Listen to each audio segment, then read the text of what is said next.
নমস্কার বন্ধুরা, কেমন আছো তোমরা সবাই? দেখো আজকে আমি আবার ড্রাই সয়া চিল্লি একটা রেসিপি নিয়ে চলে এসেছি। চিলি চিকেন তো আমরা সবাই খাই, কিন্তু এইভাবে ড্রাই সয়া চিল্লি করে খেয়ে দেখবে, খেতে খুব ভালো লাগে। তো দেখো আমি সয়াবিন নিয়ে নিয়েছি। তো সয়াবিনগুলো আমি লবণ দিয়ে একটু জলে সিদ্ধ করে নেব। তো এরপর আমি দেখো কাঁচা লঙ্কা, রসুন কুচি, আদা কুচি, পেঁয়াজ কুচি আর ক্যাপসিকাম নিয়ে নিয়েছি। তো এদিকে আমার সয়াবিনটাও প্রায় সিদ্ধ হয়ে গেছে। তো আমি এবার জলটা চিপড়ে নেব। জলটা চিপড়ে নেওয়ার পর এটার মধ্যে আমি একে একে এর মধ্যে ডিম দিয়ে দেবো। তারপর আমি আজিনামোটো দিয়ে দিলাম, এরপর ব্ল্যাক পেপার, এরপর ময়দা দিচ্ছি। তো ময়দা দেওয়ার পর আমি কর্নফ্লাওয়ার দিয়ে দিলাম, এরপর সয়া সস দিলাম, তারপর চিনি, অল্প লবণ দিয়ে এটাকে আমি ভালো করে এবার মেখে নেব। তো মেখে নেওয়ার পর এদিকেও আমি দেখো তেল দিয়ে দিলাম কড়াইতে গরম হওয়ার জন্য। তো এটাও আমার মাখা হয়ে গেছে। তো তেলও গরম হয়ে গেছে এদিকে। তো একটা একটা করে আমি এবার এগুলো তেলের উপরে ছেড়ে ভাজতে থাকবো। তো ভাজা হতে থাক আস্তে।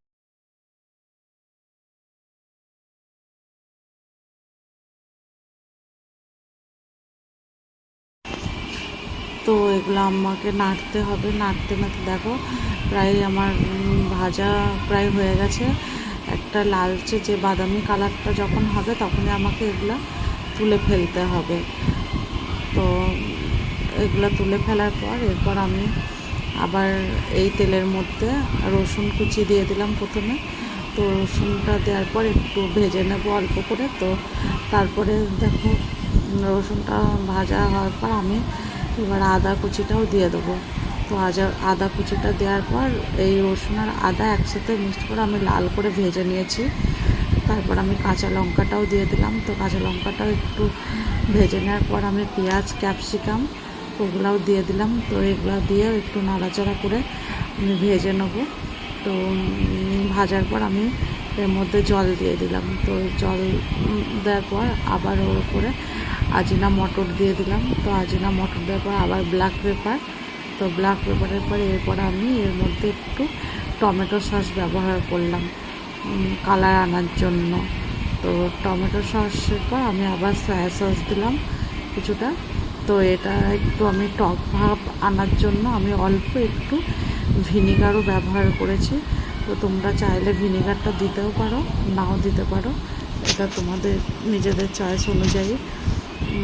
আর তারপর আমি এর মধ্যে আবার একটু সামান্য লবণ দিয়ে দিলাম। তারপর আমি দেখো ওই যে ভেজে রাখা সয়াবিনগুলো তারপর ওর মধ্যে দিয়ে দিলাম। তো ওটা এবার আমি আবার একটু নাড়াচাড়া করে কর্নফ্লাওয়ার গুলিয়ে ওর মধ্যে দিয়ে দেবো।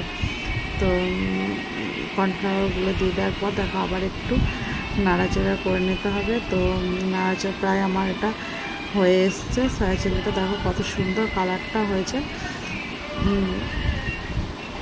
দেখেই যেন কত ভালো লাগছে। দেখো আমি একটু, কারণ এটা আমি ড্রাই সয়া চিলি করছি, তো তাই আমি এর মধ্যে কোনো গ্রেভি রাখবো না, এটা ড্রাই থাকবে। তো রুটি দিয়ে খাওয়ার জন্য দেখো আমার সয়া চিলিটা কত সুন্দর হয়েছে দেখতে, তো ভালো লাগে।